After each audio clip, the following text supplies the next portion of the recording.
والدین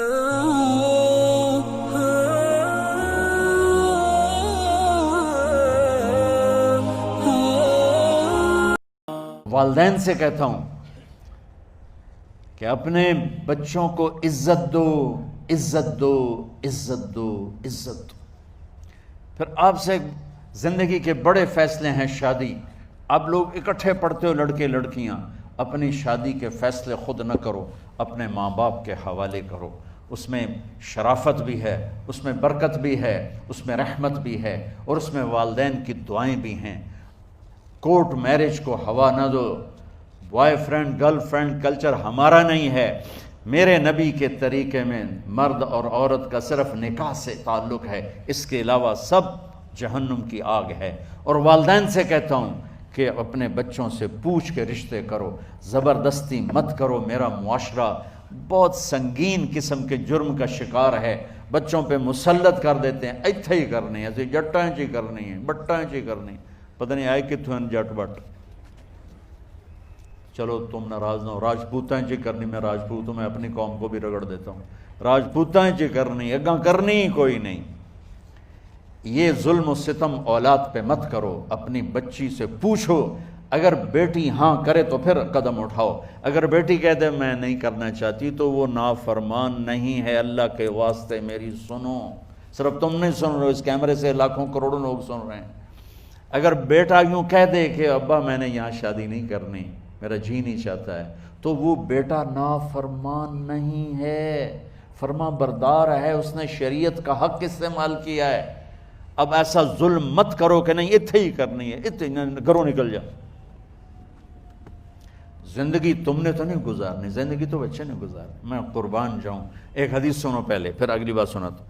ما تزوجت وما زوجت الا بوحی من السماء نزل به جبریل۔ لوگو سنو، میں نے جہاں شادی کی، میں نے جہاں بیٹی کی شادی کی، پہلے آسمان سے جبریل فرشتہ اللہ کا حکم لے کر آیا، پھر میں نے قدم اٹھایا۔ سمجھ گئے میری یہ بات سمجھ گئے سارے؟ اب اگلی سنو۔ حضرت علی فاطمہ کا رشتہ لینے آ گئے، اور جبریل ان سے پہلے آ گئے کہ یا رسول اللہ فاطمہ علی کے لیے ہے۔ باپ محمد مصطفیٰ جیسا ہے، رشتہ مانگنے والا علی جیسا ہے، اور بیٹی فاطمہ جیسی ہے۔ اور آپ پوچھتے ہیں علی کیسے آئے؟ وہ شرم کی وجہ سے کچھ کہہ نہ سکے، چپ۔ آپ کو تو پتا تھا، آپ نے فرمایا فاطمہ کے رشتے کے لیے آئے ہو؟ کہا جی۔ تو جبریل تنال بیٹھا ہوا ہے کہ یا رسول اللہ اتھے ہی کرنا ہے۔ آپ نے ہاں نہیں کی، آپ نے کہا انشاءاللہ، اور یہ کہہ کر اٹھ گئے۔ انشاءاللہ نبی کا ہاں ہی ہوتا ہے، لیکن جبریل کے آنے کے باوجود اور اللہ کے کہنے کے باوجود میرے نبی کو بھی پتہ ہے کہ یہ رشتہ یہاں کاتب تقدیر نے لکھ دیا ہے، لیکن امت کو سبق سکھانے کے لیے آپ گھر تشریف لے گئے۔ بیٹی فاطمہ کہ جی یا رسول اللہ، کہا علی کا رشتہ آیا ہے، میں ہاں کر دوں؟ سبحان اللہ۔ میں اپنے دیہاتی بچیوں پہ مجھے رونا آ گیا کہ جنہیں پتہ ہی نہیں ہوتا سانو کہیں دے نال بندے پہ جانور ہے یا انسان ہے۔ علی جیسا داماد، چلو علی کو چھوڑو، فاطمہ کو چھوڑو، جبریل آیا بیٹھا ہے، جبریل آیا بیٹھا ہے۔ اس کے بعد فاطمہ سے پوچھنے کی کیا بات ہے؟ جبریل آ کر کہہ رہا یا رسول اللہ، اللہ کہہ رہا ہے فاطمہ علی کے لیے ہے اور علی فاطمہ کے لیے ہے، اور پھر آپ کہتے ہیں بیٹی فاطمہ ہاں کر دو۔ ہماری تو آج کی بیٹیاں انکار نہیں کرتی، چپ کر کے گاں ماں اس طرح بن چھڑ دین کلے نال۔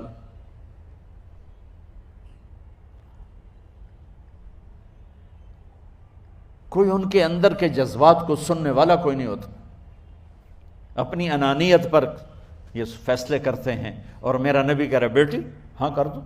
سبحان اللہ۔ آپ کا کیا خیال ہے، فاطمہ نے انکار کرنا تھا؟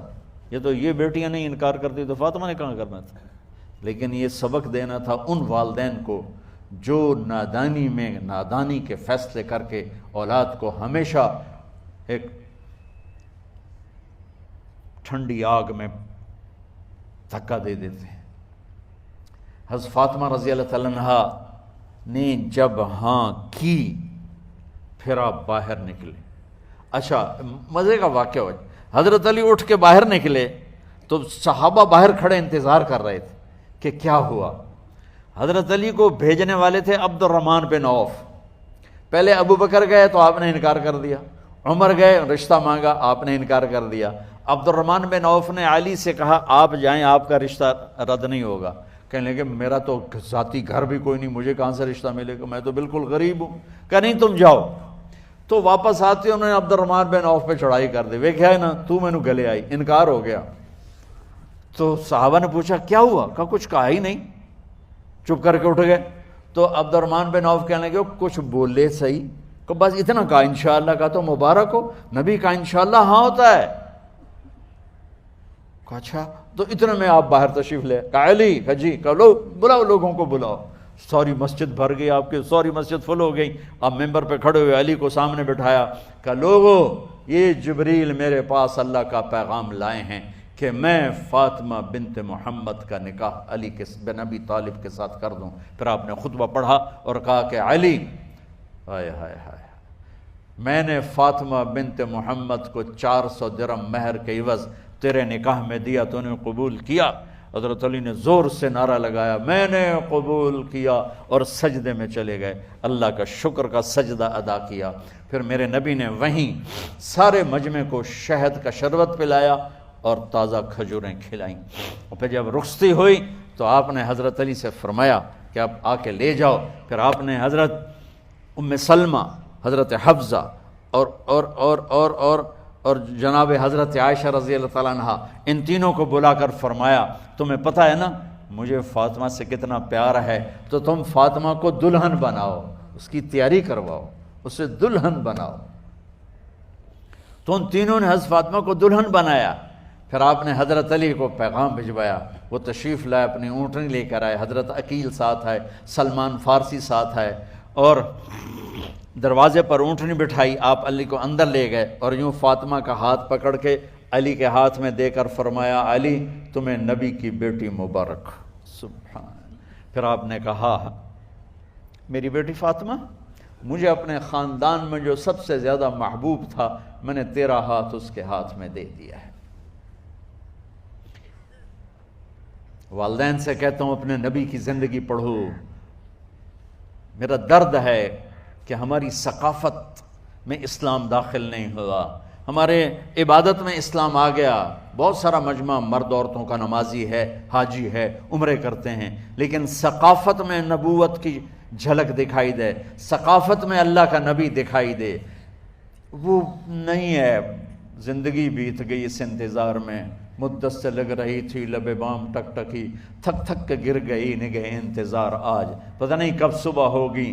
چلو کہتے تو جائیں مجھے ہے اگرچہ بت ہیں جماعت کی آستینوں میں، مجھے ہے حکم اذان لا الہ الا اللہ۔ والدین کے ذمہ ہے اولاد کو عزت دینا، ان کے سب سے بڑی خواہش میں ان کا احترام کرنا کہ زندگی انہوں نے گزارنی ہے، اور آپ کے ذمہ ہے والدین کے آگے سر جھکا دینا۔ اللہ کے واسطے کورٹ میرجز اور خفیہ شادیاں یہ نہ ہماری ثقافت ہے نہ یہ انسانیت ہے، ہمیشہ دکھ دردوں میں زندگی گزرتی ہے کہ اصل زندگی تو موت کے بعد آنے والی ہے۔